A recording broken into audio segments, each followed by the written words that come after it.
to hold in Brussels under the co-leadership of Ukraine and the European Commission. Thank you, Ursula.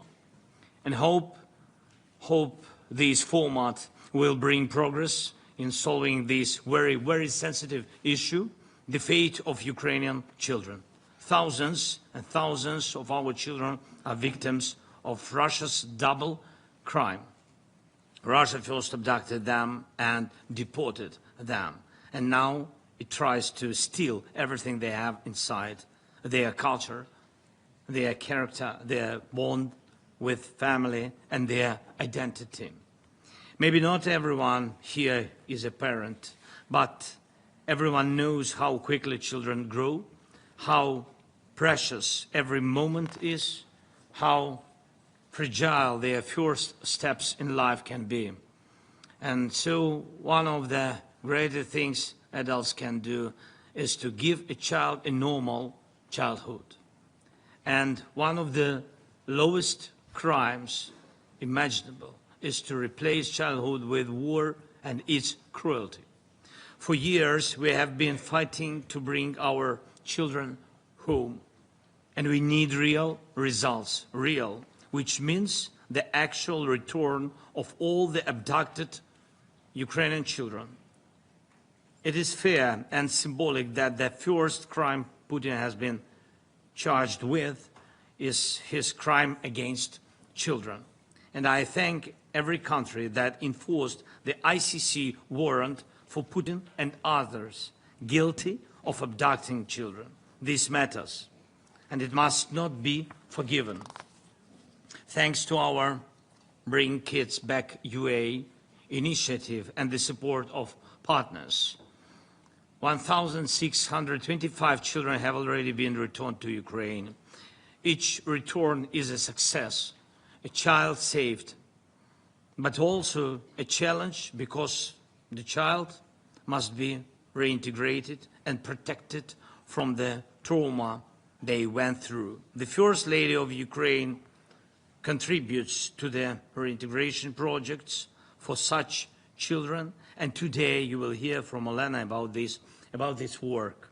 Please join these projects. And we are also starting a tracing mechanism to collect all data about our displaced children in Russia and in occupied territories. Russia hides the truth, so this work is crucial.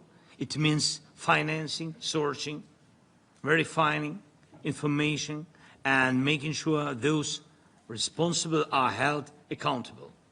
And I urge you, please, in every sanctions package, increase the pressure on those Russian politicians, officials, judges, propagandists, and others involved in child abductions and the attempt to reprogram their minds. All this is known, the camps where abducted children are taught hatred, the institutions involved, even the structures of Russia's state church used to erase children's Ukrainian identity. And everyone who does not close their eyes and acts in response defends humanity. Everyone in Russia who is involved in child abduction, re-education, and abuse will be sanctioned.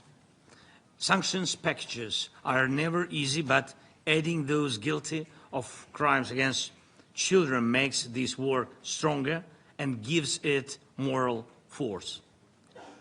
Dear friends, in Turkey, we gave Russia's representatives an initial list of 339 children, clear data, just a small part of the thousands we must save. So far, Russia has done almost nothing, not even given real information about these children. They refuse to give real information, neither to us nor to international organizations. Please, let the result of this coalition meeting be support of initiatives to find, return, and reintegrate our children, and real pressure on Russia through sanctions. We must turn attention into action. We need your support and support of partners in the General Assembly. And this year we'll introduce a resolution condemning the abduction and deportation of children. Forcibly taking children from one nation and trying to re-educate them for the benefit of another is an obvious crime. The UN must say this clearly once again.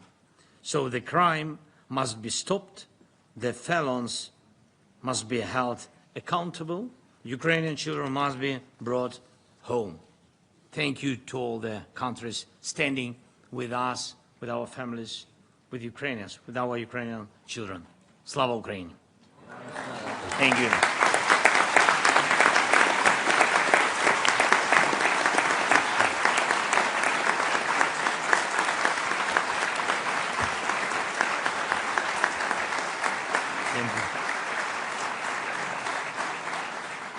Thank you very much, Mr. President. I now have the honor to turn to the Right Honourable Prime Minister Mark Carney of Canada. Prime Minister, the floor is yours. Thank you, Chair. Mr. President, dear Volodymyr, Madam First Lady, dear Olena, Diana, friends, it's an honor to be here. It's a tragedy that we must gather together. And it's a tragedy that we're all committed to reverse. You know, Mr. President, when I joined you a few weeks ago on Independence Day in Sophia Square, I emphasized that your struggle is our struggle. Your cause of freedom, democracy, sovereignty, and the human rights and dignity of every person, particularly children, is our cause, the cause of the 42 nations and more organizations gathered here today. I want to be clear at the outset of who's responsible for these horrors. Putin has caused this terrible tragedy that has claimed in the war lives of millions. He menaces the skies of Ukraine, threatens the cities, destroys the field. Putin has stolen Ukrainian children. Thousands of children have been abducted by Russia. Russia has repeatedly targeted the most vulnerable groups of children, including orphans, children with disabilities, children from poor families. Russian soldiers have entered classrooms and forcibly rounded up children, taking them to Russian schools and orphanages. To lose a child is every parent's nightmare. For the people of Ukraine, it's a horrifying reality. Après avoir bombardé une ville, They bombed cities and children in Ukraine. They bombed Mariupol. Russian soldiers announced evacuations and brought civilians and children to occupied cities occupied by Russia. Office has reported on these tactics, the tactics including to indoctrinate Ukrainian children. Children are being falsely labeled with Russian citizenship and passports. A decree to fast-track citizenship, the citizenship process for abducted children has been signed by Putin himself. In the Russian school system, abducted Ukrainian children are exposed to war propaganda and given military patriotic training. Secondary schools are required to send lists of students aged 18 or older for conscription in the Russian armed forces. Each of these inhumane acts are violations of international law. And the 42 members of the International Coalition for the Return of Ukrainian Children are united in our mission. We're committed to the safe return of Ukrainian children, that this must be part of any negotiated settlement. As you mentioned, Mr. President, the coalition has provided Russia and Turkey with an initial list of 339 children to be brought home today. But this is just the beginning. There are thousands more children who've been illegally abducted, who've endured these horrors, who must return home. And as co-chair, Canada will intensify our work with Ukraine, with our European partners and the United States to secure the immediate unconditional return of Ukrainian children. We're investing millions in a HALAS system to support the use of AI in locating and identifying Ukrainian children who've been unlawfully deported. We welcome the recent powerful appeal to President Putin by the First Lady of the United States to consider the plight of children in ending this war. You know, decades ago, a U.S. president led a peace effort with Russia through nuclear disarmament and Reagan adopted the slogan, trust but verify. It couldn't be more different, Vladimir Putin and Mikhail Gorbachev. When peace comes, we can't trust but verify. We must deter and fortify. We must start to drive that peace with the sanctions you mentioned. Canada has sanctioned over 300 enablers of the Russian regime, over 3,000 individuals. We stand ready to reinforce those sanctions further with our European partners. And I welcome the President of the United States' call today, repeated today, for secondary sanctions on Russia. Russia must be deterred, I'll finish with this, from ever thinking that they can threaten Ukraine's or Europe's freedom again. We have to fortify Ukraine's forces that have fought so valiantly and for so long. And by marshaling the strength of the coalition of the willing, President Stubb, I salute your leadership in that, dear Alex, we can help secure a durable peace. But that peace is only truly peace with the reunification of children with their family, with their homeland, and we will not rest until that happens. Slava Ukraine.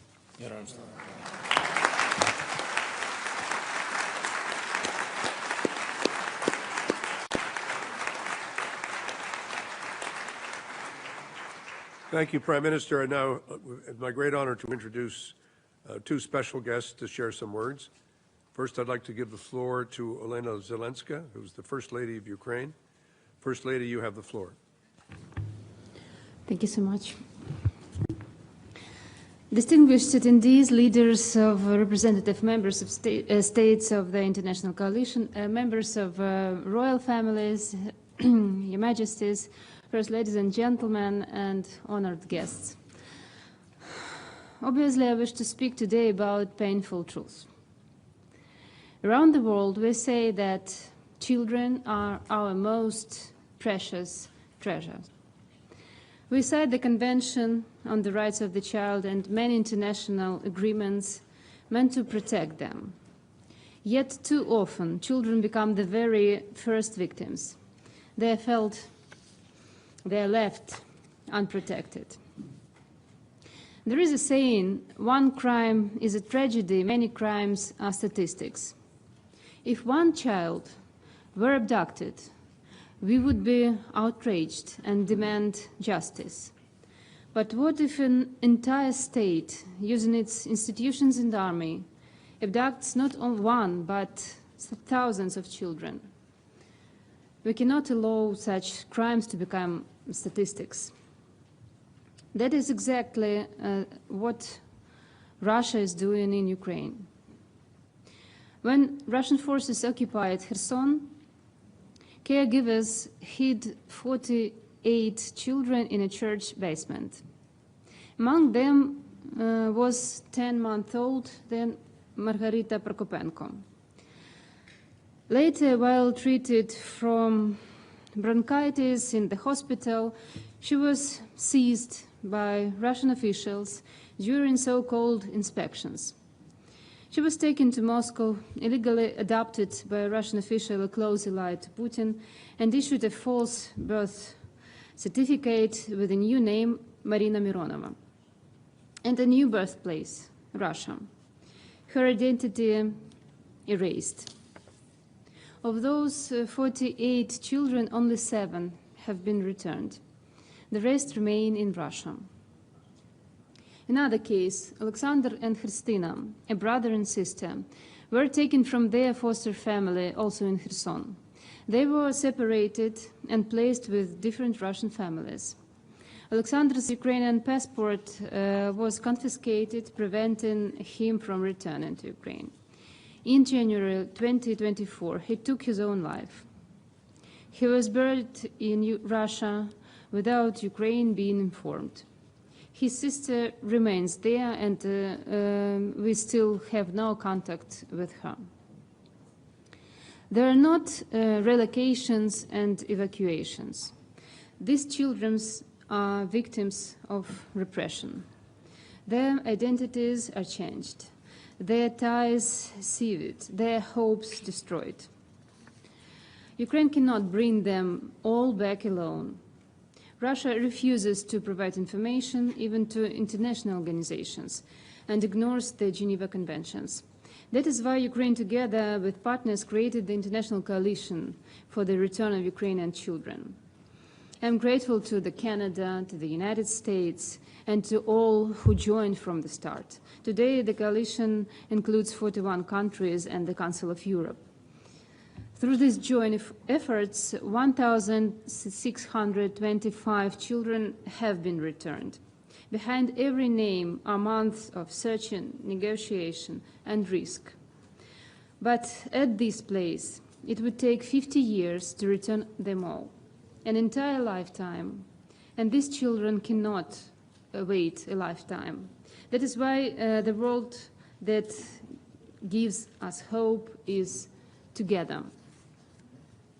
To avoid spending an entire lifetime and the lives of children, we need the whole international community and political influence. This is precisely what the presidents of our countries are working on. So what can we do, the first ladies, gentlemen, and civil society representatives, again together? We can help these children reclaim their childhood and rebuild their lives. Many return without homes, parents, or security. Most suffer psychological trauma and require support. That is why my colleagues and I are working in these three areas. The first area is family and shelter. It is crucial for a child to return to their biological family or find a new foster family. And through the Room for Childhood project, my foundation, for example, builds homes for foster families, provides transport, and ensures humanitarian aid so children can grow up in warmth and care. The second point is reintegration and healing. We organize psychological rehabilitation camps, cultural and educational exchanges, provide psychological assistance, giving children the chance to feel safe, to smile, and to dream again. Independent living. Many abducted as children are now young adults without homes or families. Ukraine is creating social apartments and supported housing for them to help them study, work, and build new lives through several state projects. Once more, distinguished guests, returning Ukrainian children is not a political matter. It is a test of our humanity. It is a humanitarian call. When it comes to humanity, neutrality is impossible, I'm sure. I urge you to join us. Every country, every institution, every family can be part of this process, helping children to come home and to feel at home. I dream of the day when you can meet these children in their families, in their communities. And I know some of them personally. Their resilience and courage are extraordinary, greater than many adults could show. And despite all they have endured, they still believe in the world, in the future, and in us adults. And we must finally live up to their trust and their hopes, because they are the future of our world. It's simple, but that's true. Thank you.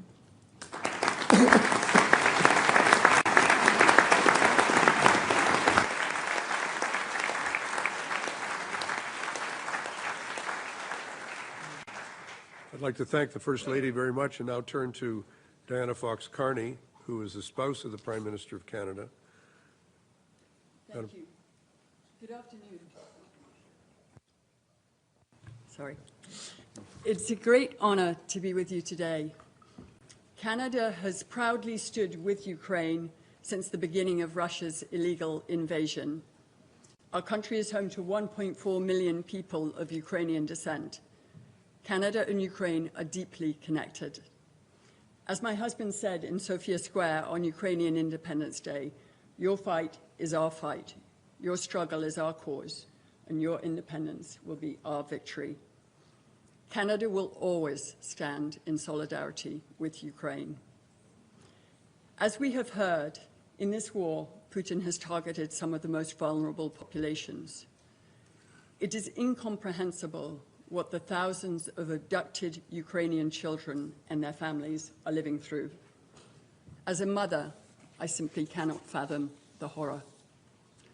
What these children have endured is more than unjust, it is inhumane. I want to share with you the story of Ilya. At age 9, in the Russian shelling of Mariupol, Ilya saw his home destroyed and his mother killed before his eyes. He suffered injuries from the attack, and Russian soldiers took him to the Russian-occupied Donetsk. Doctors performed an operation to remove a fragment from his leg with no anesthesia. Ilya describes these doctors trying to turn him into a propaganda tool, telling him he must no longer say, "Glory to Ukraine," but instead, "Glory to Ukraine as part of Russia." No one in Ilya's family knew where he was. He was 9 years old, alone.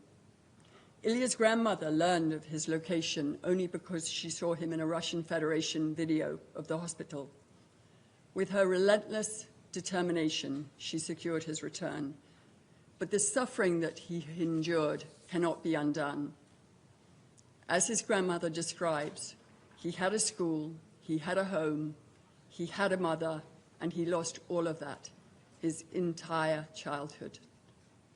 His story is the cost of this war, and tragically, as we have heard, his story is not unique. It is the story of thousands of Ukrainian children. It is what brings us here today. This is the tragedy and the mission that unites us all. I too would like to commend First Lady Melania Trump for addressing the return of Ukrainian children directly to Vladimir Putin in a letter hand-delivered by President Trump.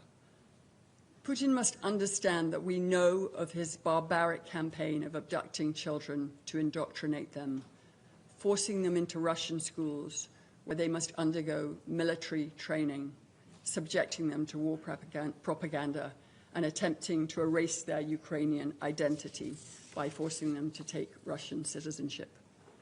They are not Russians. They are proud Ukrainian children, children who must be reunited with their families. For Canada, true peace requires security guarantees for Ukraine, and there is no peace without the return of these children. We will never erase the pain they have faced, but we can bring them home. Together with our allies, Canada will never relent from this mission until it is complete. Thank you. Merci.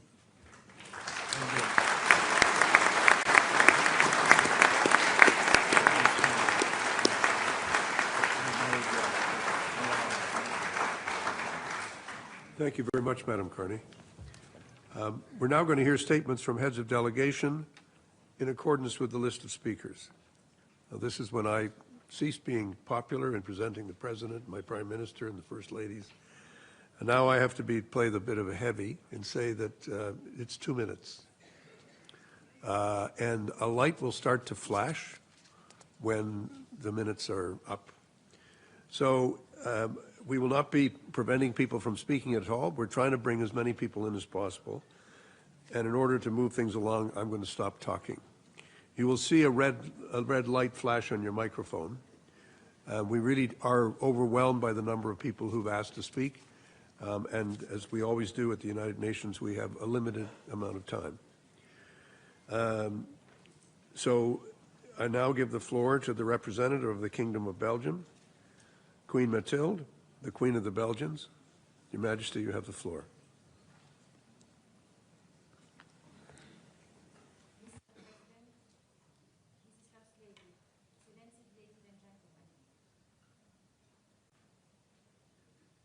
I would like to start by expressing my heartfelt empathy towards all the Ukrainian children whose lives are being seriously compromised.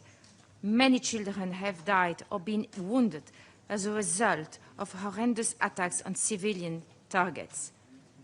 Children live in fear of losing their lives and of losing their loved ones. Countless children cannot go to school. Many of them are displaced inside Ukraine or abroad. families are torn apart. Ukrainian children cannot enjoy the innocent, carefree childhood they deserve and need. The reports of children being taken away from their families are heartbreaking. These reports point to an intense violation of their rights in a deliberate, organized manner. Independent experts have established that this deportation of Ukrainian children amount to war crimes. The forced adoption, acquisition of Russian nationality, militarization, and indoctrination of Ukrainian minors must stop. We must spare no efforts to identify and locate all unaccompanied and separate Ukrainian children that have been transferred or deported. We must continue to work on solutions to protect the children and restore family ties. Children's rights, and specifically the protection of children in armed conflict, is of the highest priority for my country. Belgium supports UNICEF in its efforts to monitor and report on the violation of children's rights. We have provided specific funding for UNICEF projects in Ukraine, including assistance for unaccompanied children and those separated from their families. My country also supports on a bilateral basis initiatives that benefit children and their education. Every day that the rights of Ukraine's children are violated, it compromises their future. And the children of Ukraine constitute the most precious component of Ukraine's future. Belgium will continue to support the coalition and the UN agencies to make sure that Ukraine's children will be able to flourish in an independent, prosperous, and safe Ukraine. I thank you for your attention. Thank you. Thank you, Your Majesty.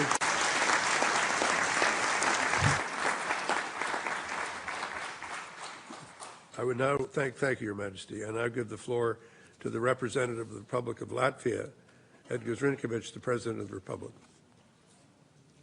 Thank you very much, Excellencies. Since 2014, Russia has abducted or forcibly relocated almost 20,000 Ukrainian children.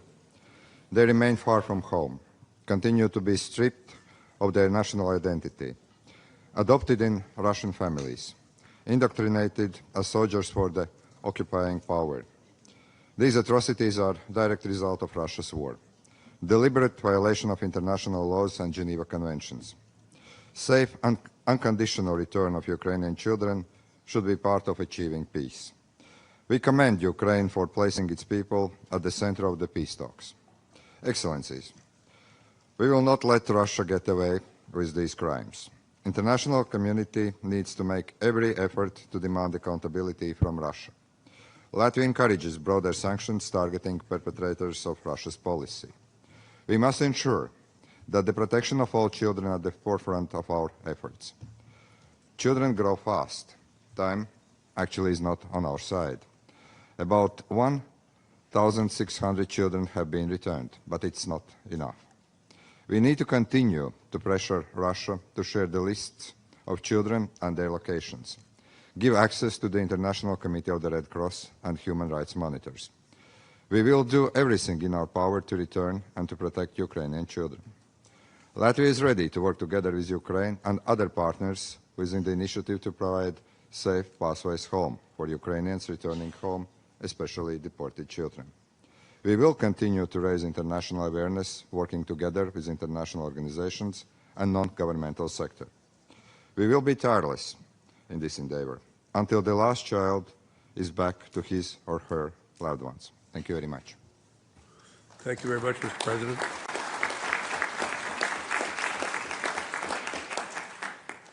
I now give the floor to the representative of the Republic of Finland. Thank you very much. You know, Olena, Vladimir, Mark, and Diana, we quite often talk about the three pillars of statehood being independence, sovereignty, and territorial integrity. But I think essentially what we're speaking about here today, it really is about identity. So Suzanne, my wife, and I had the chance to visit you in Kyiv about a week and a half ago. And during that visit, I had a chance to meet an organization called the Voices of Children. And of course, when we look at war, there are elements of it that are brutal, vulgar, and unethical. But the kidnapping of children, I think, goes beyond all of that. And we have to think that it's not only about the children being abducted and taken away and Russified, but it's also about bringing them back and what happens to them when they bring back. So the organization that I was talking to said that they desperately needed more psychiatrists, because when the kids come back, and they have been told by the Russians that your parents don't love you, Ukrainians hate you, and you're a failure, the mental stress that you get as a child, no matter what age, is simply beyond anything that we can imagine. So my feeling is that not only is it a good thing that the International Criminal Court has issued an arrest warrant on President Putin and Maria Lvova, who is Russia's Commissioner of Children's Rights, but we have to make sure that the people who've been engaged in this kind of activity have to stand trial, have to take the responsibility. And the final point I want to make is that there's not one human being, depending on which side you are in this war, who doesn't understand how heinous this crime that Russia is doing is. So therefore, let's continue to work with this issue. Let's bring the kids back. Slava Ukraini.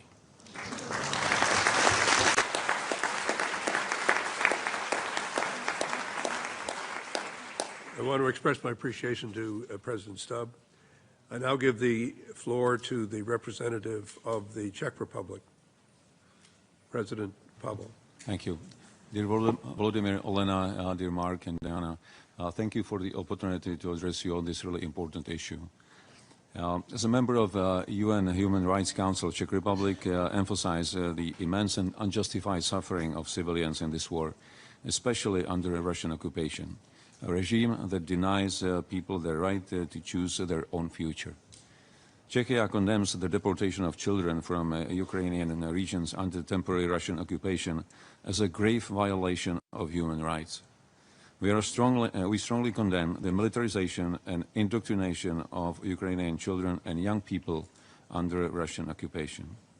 We see these crimes clearly and we do not look away.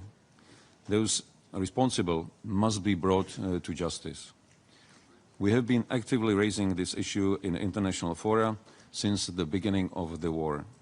We believe that sustained international pressure and public awareness are essential to ending this abhorrent practice. Czechia is also providing financial support to several Ukrainian non-governmental organizations working actively on human rights abuses in the occupied territories, including the situation of forcibly displaced Ukrainian children. Earlier this year, in February, I met in Prague 3 deported children from Mariupol, Kira, Ivan, and Maxim. And hearing their stories was a vivid reminder that by abducting children, Russia is not only committing a crime, it is trying to steal and deny Ukraine's future. We will continue to support the work of the international coalition to bring every deported Ukrainian child back home. No child should ever be torn from their family, their home, or their future, and we will not cease until they are returned. Thank you.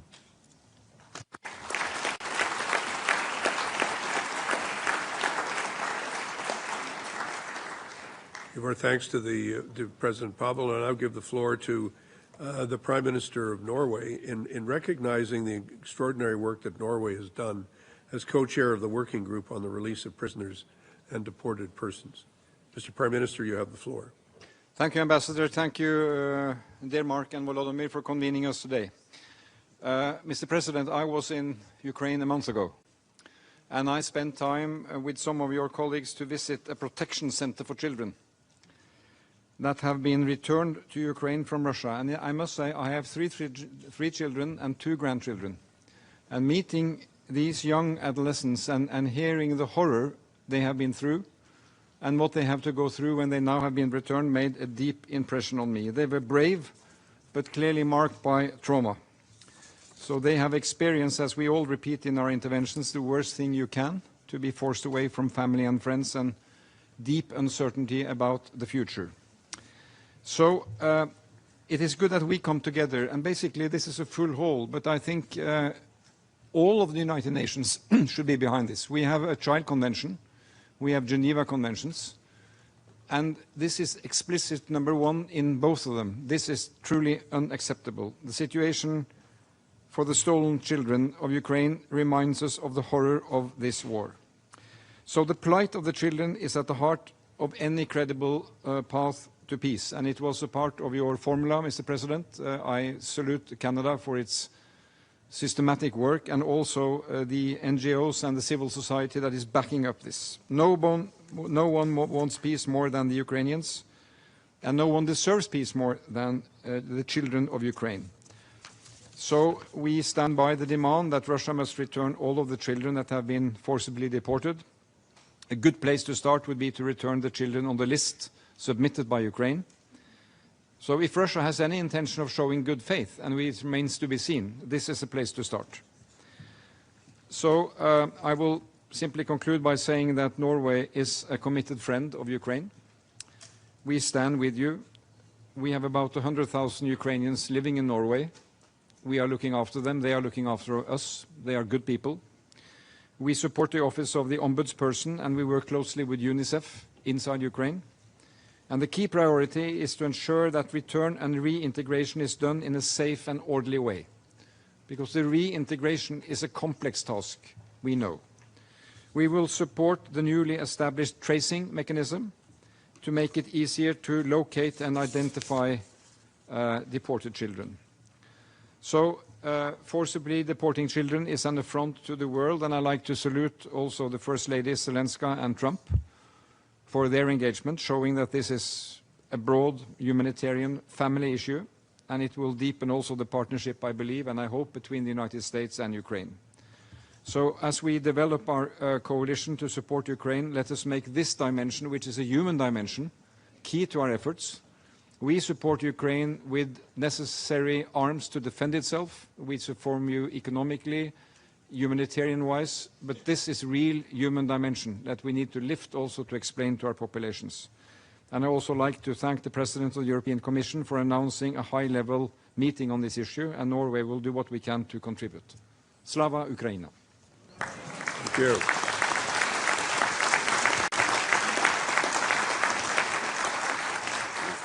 Thank you. I thank Prime Minister Sture, and I also want to give the floor now to the representative of the Republic of Austria, who is the Federal Chancellor of the Republic. Mr. Strucker, yes.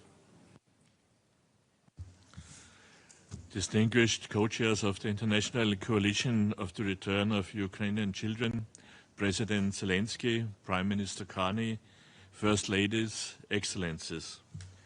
First of all, thank you for hosting this important meeting. Let me make one thing very clear from the outset. Austria supports a comprehensive, just and lasting peace for Ukraine based on the United Nations Charter and international law. Russia's unprovoked and unjustified war of aggression has caused 3 years of terrible destruction, deep suffering and great despair. Millions have been displaced, and nearly 100,000 Ukrainians forced to flee have found refuge in Austria, among them many children. Austria remains one of the main contributors of humanitarian and financial aid to Ukraine and is committed to continuing support for Ukraine and its neighboring states. As a member of the International Coalition for the Return of Ukrainian Children, Austria stands in solidarity with Ukrainian children. In addition, Austria works directly with the Bring Kids Back initiative, reinforcing our own mediation efforts to return children to Ukraine and their families. We call for the immediate release of all children who were taken from their families by force. This is a grave breach of international law and a violation of their human rights, safety and dignity. We must continue to work together to reunite these children with their families and communities in the Ukraine. Their return is not only a moral obligation, it is integral to achieve a lasting peace. President Zeleński, you can count on Austria to stand by international law, the Charter of the United Nations, and with Ukraine. Thank you. Thank you, Mr. Kessler. It's now my pleasure to give the floor to the representative of Iceland, who is the Prime Minister.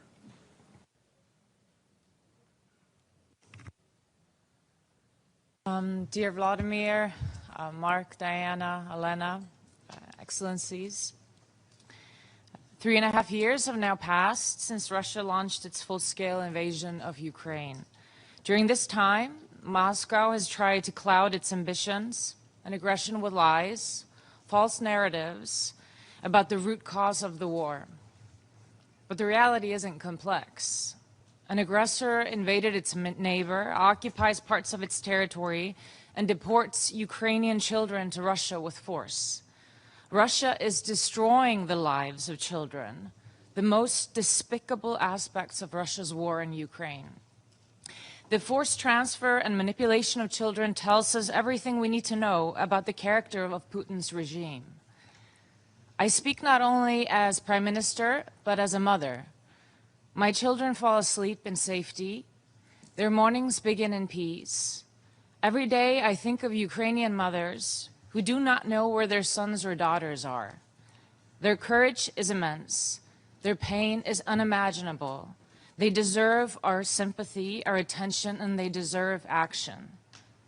Iceland resolutely supports efforts to return every unlawfully transferred Ukrainian child. We condemn the forced deportations and attempts to erase identities.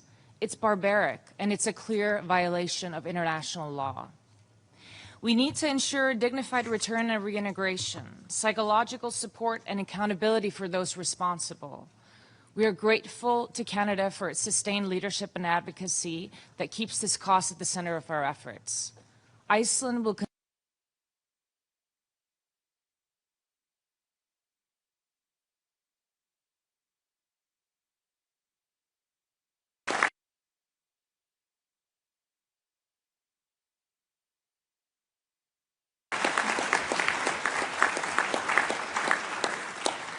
Prime Minister, thank you so much. It's now my pleasure to give the floor to the representative of the Republic of Ireland. Mr. Martin, you have the floor. Thank you very much indeed. And President Zeleński and Prime Minister Carney, thank you very much indeed for convening today's meeting. And I want to thank in particular First Lady Elena and Diana for really telling us a personal story involving children and bringing home the concrete reality of the enormous trauma that has been visited upon so many children. And that trauma and that psychological damage is something that the coalition will really have to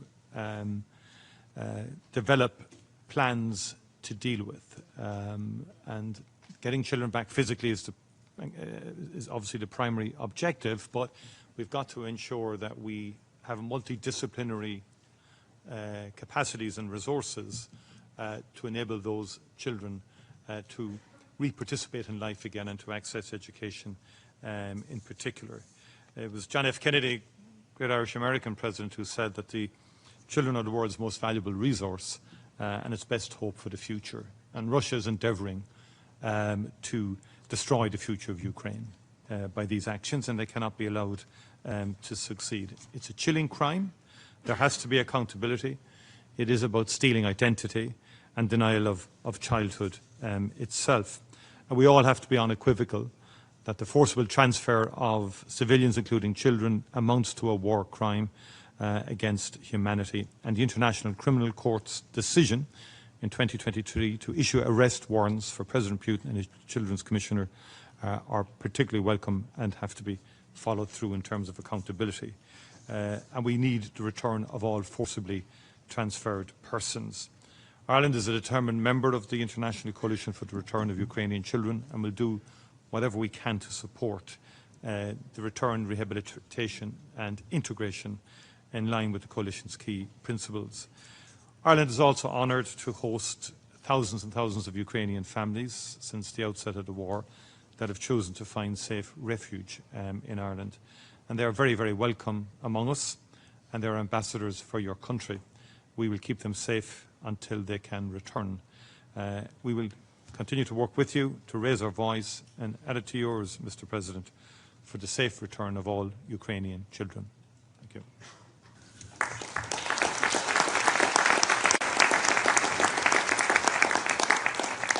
I'd like to thank the Dowsy for those remarks. Thank you so much. And now I'm going to give the floor to Ursula von der Leyen, the President of the European Commission. Madam President, you have the floor. Thank you very much.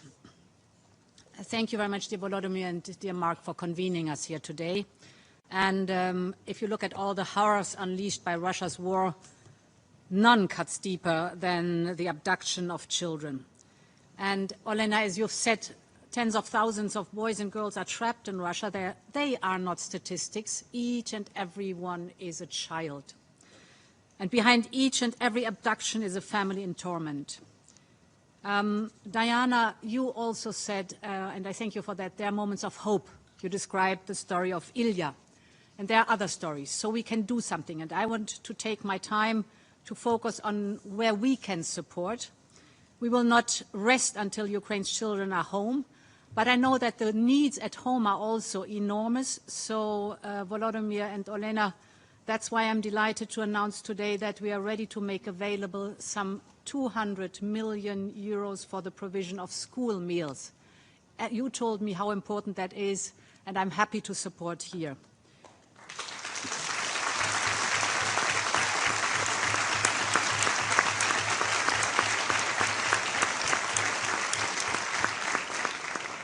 Now, let me briefly focus on the abducted children trapped in a foreign land. We want to support here, and that's why we are funding your prosecutor's office, so that families can see that justice is done. That's why with UNICEF we are investing more than 10 million euros, so that when the children return, and some of you said it, they are not only welcomed, but helped to heal, to learn, and of course to dream again of a future. And that's why we have sanctioned more than 50 individuals complicit in these crimes, and more will follow. But this fight is not Ukraine's alone. It requires the world's resolve to maximize pressure on Russia. And this is why the European Union is joining the international coalition of the return of Ukrainian children. And we are very delighted and honored to host the high-level international summit to put these children at the top of the global agenda. Thank you very much. Slava Ukraine.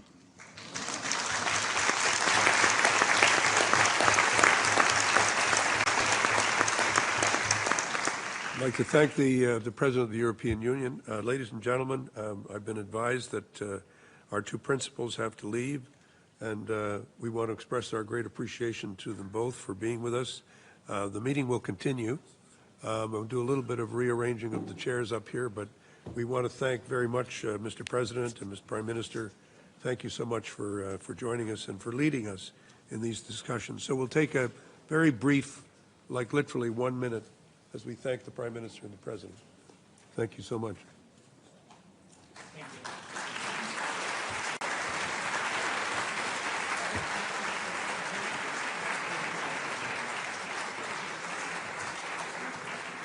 Can we move into the middle?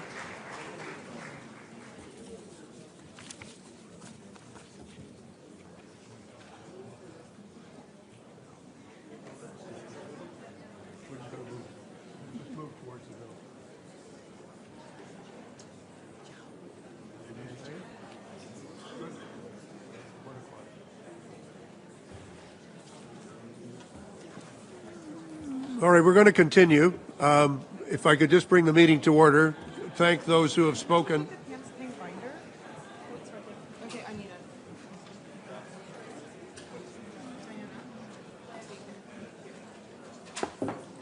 If I could just call the meeting to order, we still have a number of speakers, and I'd really like to give them all an opportunity to speak. So if we could please continue.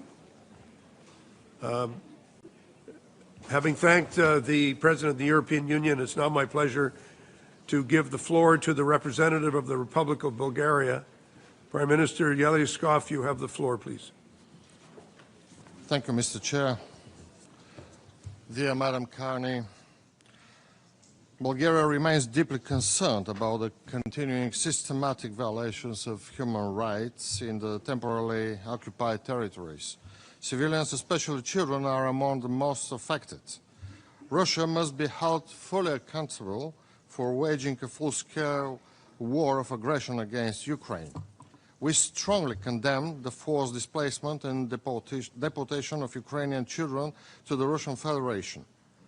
We call for the immediate and unconditional return of all deported children. Their protection must be a non-negotiable priority. The return of children must be treated not as a bargaining chip, but as a non-negotiable pillar of any peace process. Bulgaria calls for full and unhindered access for international human rights monitors, including the Office of the UN High Commissioner for Human Rights and the International Committee of the Red Cross to all affected areas, including so-called filtration camps, an institution in Russia where Ukrainian children are being held. Accountability for all violations may be ensured. The use of filtration camps, forced deportations, coercive adoption procedures and attempts to impose Russian citizenship on Ukrainian children undermine human dignity, violate the Fourth Geneva Convention, and must cease immediately. Our guiding point is to assert that the full, safe and dignified return of all Ukrainian children is not merely a humanitarian goal. It is a milestone and precondition for any future peace agreement. Let's be clear. Restoring childhood is restoring humanity. Returning these children is not just an act of compassion, it is an act of justice, and justice is the foundation upon which true peace must be built. Thank you. Thank you very much, Prime Minister. I now give the floor to the representative of the Principality of Andorra, the Prime Minister, Zamora. Thank you very much, Excellencies, ladies and gentlemen. Since the outbreak of the war, the position of my country of Andorra has been clear. We stand with Ukraine. We strongly condemn Russia's aggression against Ukraine. The illegal deportation and forcible transfer of Ukrainian children during this ongoing war constitutes a serious human rights violation. For this reason, the Andorran government has decided to join the coalition for the return of Ukrainian children, a decision which I would like to reconfirm today. Furthermore, my government supports the objectives of the Bring Kids Back Ukraine initiative.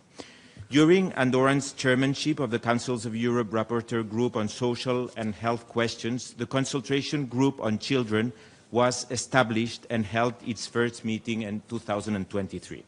The group's objective is to discuss effective ways to protect the rights of the million of Ukrainian children who have been forced to flee their homeland since the start of Russia's war of aggression and now reside in Council of Europe member states and Russia.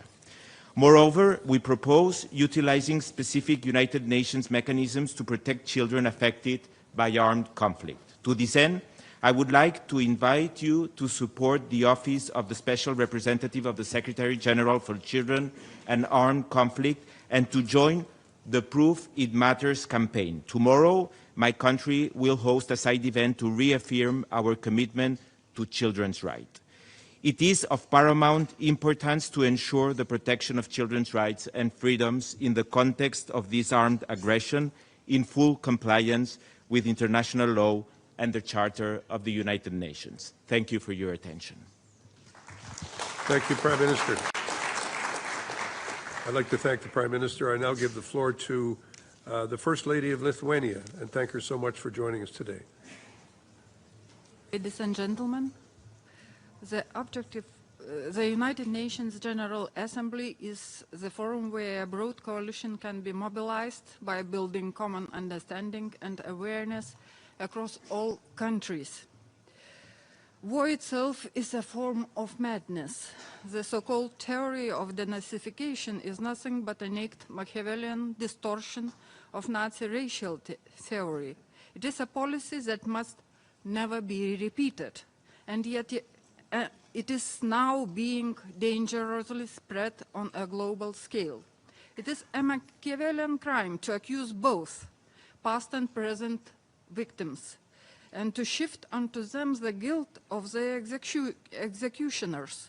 Yet these are the consequences of the domination of the aggressor's sick ideology. Ukrainian children are being torn from their families and deported from their homeland. Their culture and national identity are being erased. They face illegal indoctrination, falsified history, and manipulation of collective memory. These actions aim not only to justify Ukraine's occupation today, but also to normalize the dehumanization of entire societies in the future. This is lethal for humanity. The same forces caused the Holodomor, carried out deportations to Siberia, and filled the mass graves of Gulag. They forced the expulsion of the native Crimean Tatars who had lived peacefully in their own homeland, in sovereign and independent Ukraine. They launched the full-scale war in Ukraine in 2022, and now the same forces are blaming the Western civilization for the consequences of the war.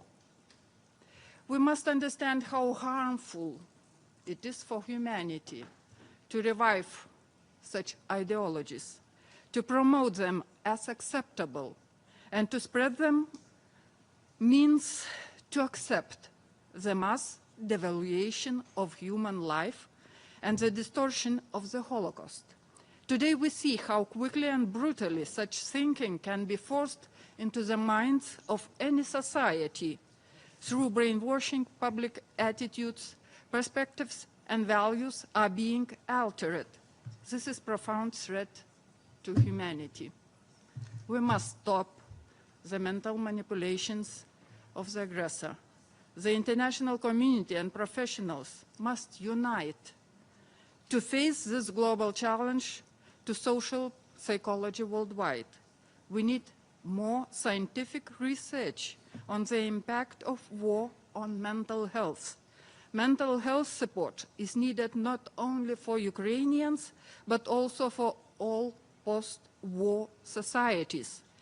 We need more effective practical tools to provide real support for families suffering from war and post-war emotional wounds. Lithuania is already committed and will continue its support for Ukraine in the field of children's mental health and psychological rehabilitation, not only with words, but with actions too. We are working with mental health specialists at the Ukrainian Center in Vilnius. Experts are providing psychological help and self-help methodologies for children of war veterans and refugees.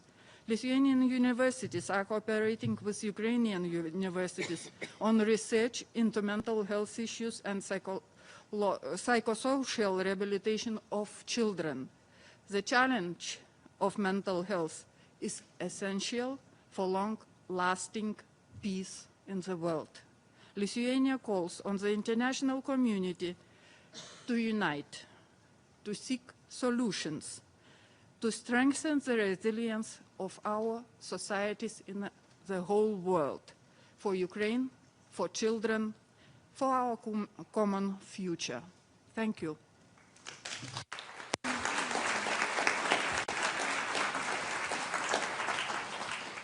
I thank the First Lady of Lithuania very much for her talk. I now give the floor to General Keith Kellogg, who's the United States Special Envoy for Ukraine. General Kellogg, you have the floor. Thank you, and thanks for all of you being here today. At a recent visit into Kyiv, I visited a children's memorial. In that memorial were those that were lost in the war, but also those that were missing. Instead of laying flowers at the memorial, those who laid something down, we laid stuffed toys, animal toys, down to remember them. It's something we should think about, because we as adults, we should be ashamed that the children have become pawns in this war. And we must figure ways to bring those children back. For those of us that sit here, and those are not only the senior leaders in this room, but those on the press on my left and right as well, should make this a primary issue on the abduction of children. We as parents, and I am as a parent, as a grandparent, are appalled at the fact that children have been made pawns in this war. And briefly, even God knew that. In the New Testament, in Matthew 18:6, he said, "It would be better to have a millstone around your neck than to harm the little ones." We should always remember that. And with that, thank you for being here today. Let us bring these children home. Thank you. General, thank you very much. I give the floor now to Alain Berset, the Secretary General of the Council of Europe. Monsieur Berset. Thank you. Thank you so much, Minister Sibilla, dear Andri, First Lady Fox-Kearney, Excellencies. For all of us, the children of Ukraine hold a very special place in our hearts. And it is also the case for the Council of Europe. And it is also the reason why the children of Ukraine are at the very center of the action plan that we have for Ukraine. This action plan is about resilience, is about recovery, is about reconstruction. And what does it mean for the children of Ukraine? Resilience means survival. Recovery means healing, as most of you mentioned before. And reconstruction means a future. That's why we must have these ideas in mind, and at the top of our priorities, supporting the children of Ukraine. What does it mean exactly? It means that we all must deliver where we have a possibility to deliver, where we have leverage. And for the institution I represent here, the Council of Europe, it means to deliver on accountability. Let me bring one example. In July, the European Court of Human Rights spoke with clarity and stated that Russia is responsible for the unlawful transfer and adoption of Ukrainian children and must cooperate in their safe return. And it is important to underline this because it is only international courts taking some such decisions at the moment. The second element where we can deliver is about the register of damage. Last week, the register of damage for Ukraine launched a new claims category on the forcible transfer or deportation of children. It will be key for accountability in this matter. And the last element I want to mention, in the very beginning of my mandate, and I appointed a special envoy for the children of Ukraine. To sum up, each day Russia's war of aggression continues is a day taken from Ukraine's children. Restoring childhood is restoring humanity. And restoring humanity is giving peace a chance. Bring the kids back home. Thank you.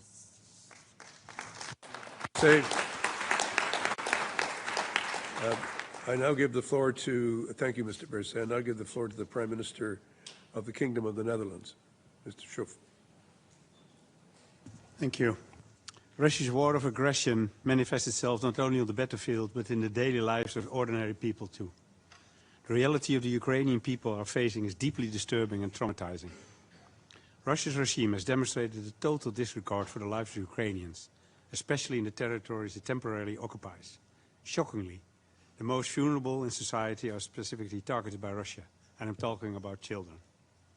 Russia's deportation campaign, illegal adoption scheme, and aggressive Russification policy represents a clear attempt to control the Ukrainian people, erase their identity, and dictate their future. We all know that time is of the essence. For a child who is separated from their loved ones, every day matters, and the same goes for their parents. We know many families are going to great lengths to recover their lost children. I want to underline my deep sympathy and support for these efforts. We are grateful to Canada and Ukraine for hosting this meeting. It is important to discuss concrete ways to help. The Netherlands has various initiatives in place to support Ukrainian efforts. First, the Netherlands is facilitating a project which uses DNA to establish the family ties of children who were deported by Russia. This DNA analysis sends a clear message to Putin that he cannot erase the identity of these children. We will have irrefutable evidence of their family ties. We are also investing in rehabilitation and mental health support for children returning from their ordeal. It is important to ensure they receive the care, stability and guidance needed to heal, reintegrate and rebuild their lives. In addition, we are working with partners to ensure that those responsible for these horrifying practices are held to account. We are also putting pressure on Russia to stop the adoptions, including through sanctions. All these joint efforts are part and parcel of unwavering Dutch support for Ukraine, political, military, economic and moral. Our collective message to Russia must be clear. Children must not be used as pawns of war. They are the future of Ukraine, and their future belongs to them.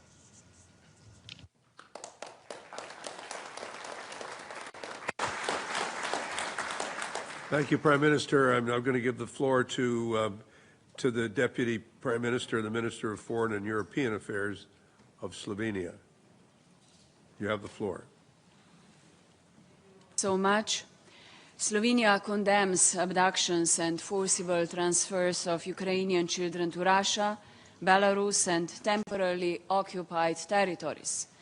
This is a blatant violation of international humanitarian law and human rights law and constitutes a war crime. In this regard, the ICC has issued arrest warrants for President Putin and Commissioner for Children's Rights Lvova Belova, and this matters, as President Zelensky put it earlier. Russia must end this deplorable and unlawful practice and ensure immediate and safe return of Ukrainian children. Thousands of children have been separated from their homes and families and robbed of education. They have been deprived of a simple childhood. It is concerning to see that grave violations against children in Ukraine continue, even after the Secretary General's annual report clearly noted and quantified them.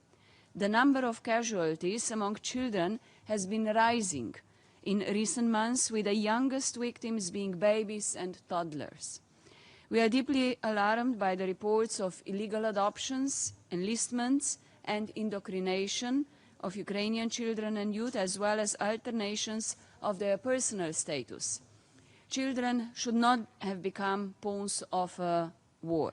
The issue of abducted Ukrainian children is intrinsically connected to efforts to bring peace to Ukraine. And Russia must provide all necessary information about children and facilitate their return. This would be a concrete confidence-building measure and an opportunity for Russia to demonstrate its willingness for peace. Slovenia will continue to support the activities of the International Coalition for the Return of Ukrainian Children. We will use every opportunity to raise awareness about the issue and support all steps to protect children affected by Russian aggression. In our humanitarian aid for Ukraine, we place a very special emphasis on psychosocial assistance and rehabilitation of children affected by the war, and we will continue and expand such projects. Slovenia supports foster families in Ukraine, as we believe every child deserves a safe and nurturing environment. This year, we will open a foster home for 10 children, and by the end of next year, 2 additional foster homes will be built. And this concrete commitment reflects our dedication to strengthening child protection systems both at home and abroad. So we are furthermore looking into ways to provide additional support, including school meals for children and safe shelter in schools for those most affected already in this year and also next year. Thank you. Thank you very much. I now give the floor to the Deputy Prime Minister and Minister of Foreign Affairs of Italy, Mr. Tajani. Thank you, Chair. Italy is part of this coalition. We believe in this coalition. We are ready for doing more for supporting this coalition. This history of the Ukrainian children is part of the disaster, is part of the violation of the international rules, but is more than a violation of international rules. It's a crime against humanity. Because when we talk on children, we talk the human rights. For this, we need to be very strong against Russia for this. We need to do more. Italy is ready for doing more. We will continue to work together to increase pressure on Russia. We fully support efforts by the Vatican and other actors that are facilitating the return of Ukrainian children. I spoke to Pope Leo on this issue when we met last month, and he's ready and we are ready for working together for achieving our goal. The future of Ukrainian children remains a key priority for us. Then it's important to work for the reintegration at home, not easy after many years in Russia. For this, we need also we are ready also for sending psychologists for supporting the action of the Ukrainian authorities. The path to a just peace must include the return home of all Ukrainian children, and Italy is strongly committed to this common goal. Slava Ukraini!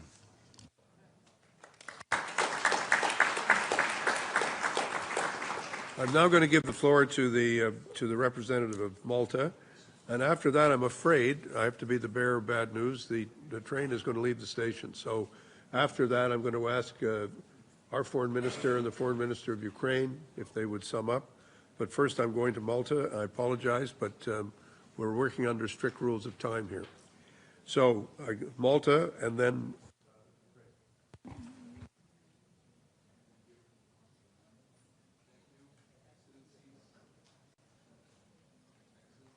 Distinguished delegates, Malta thanks the Prime Minister of Canada and the President of Ukraine for convening this important meeting.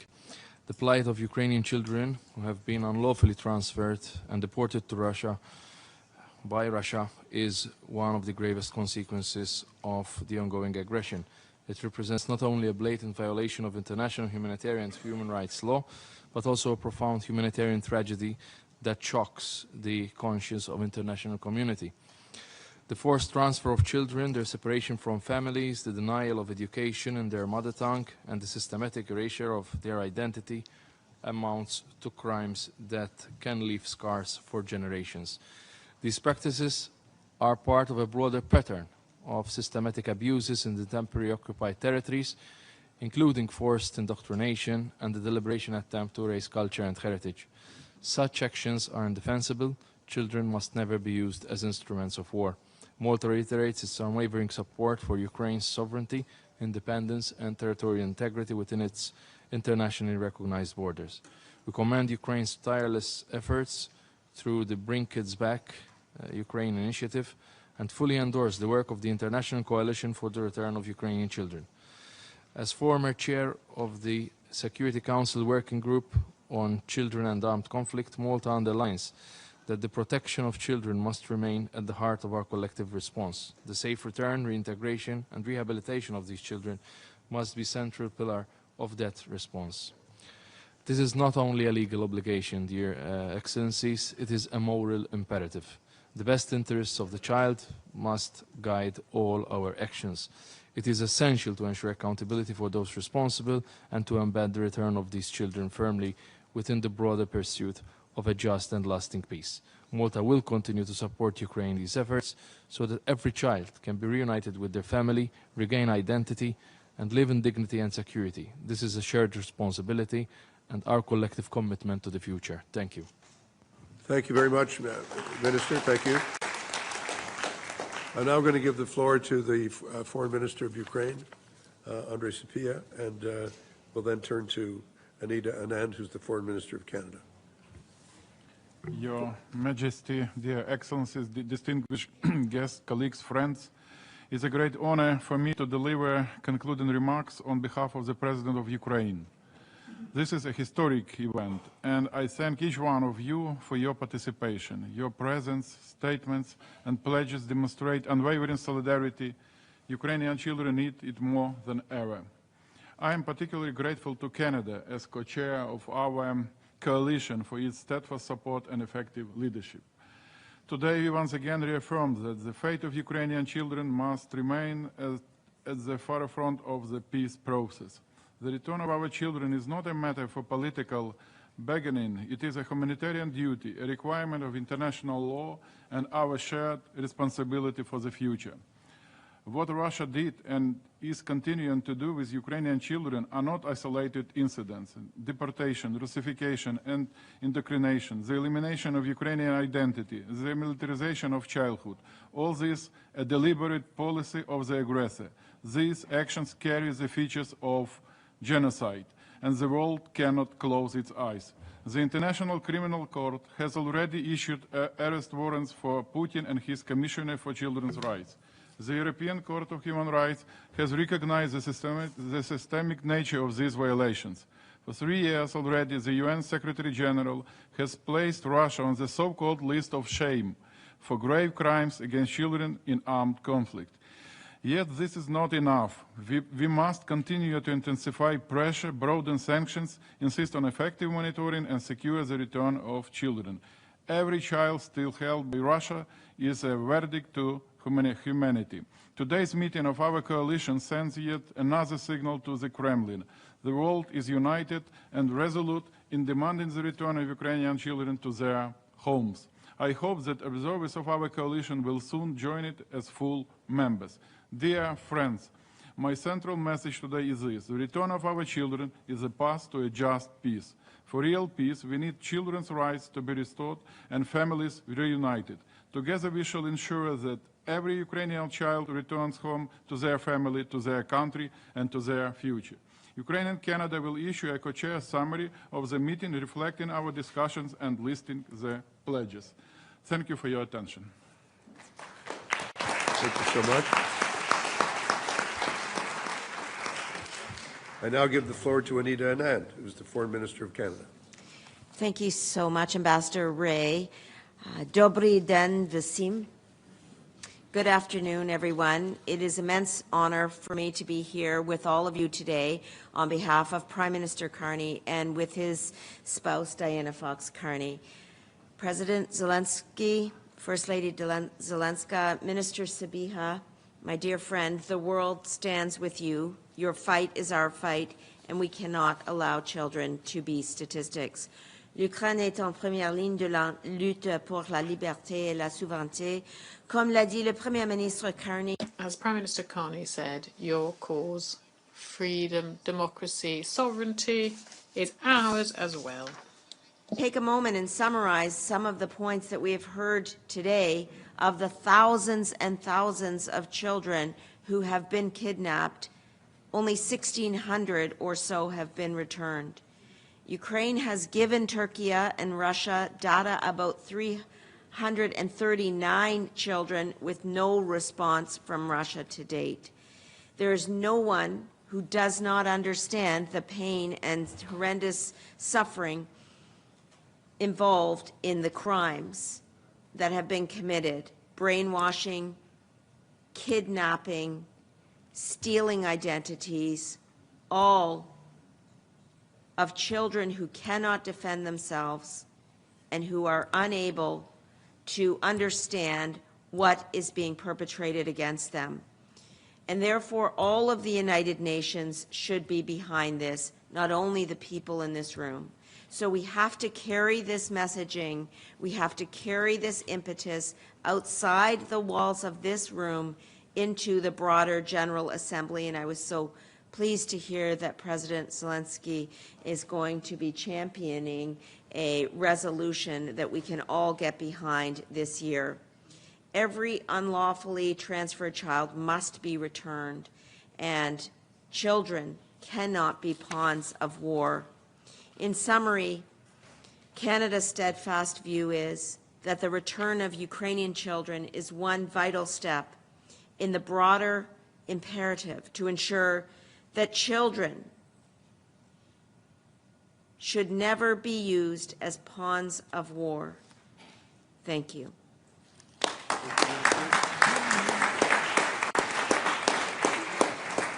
I want to thank you, Minister, thank the Foreign Minister of Ukraine, thanks to Diana Fox-Carney, thanks to all of you for coming and staying and listening.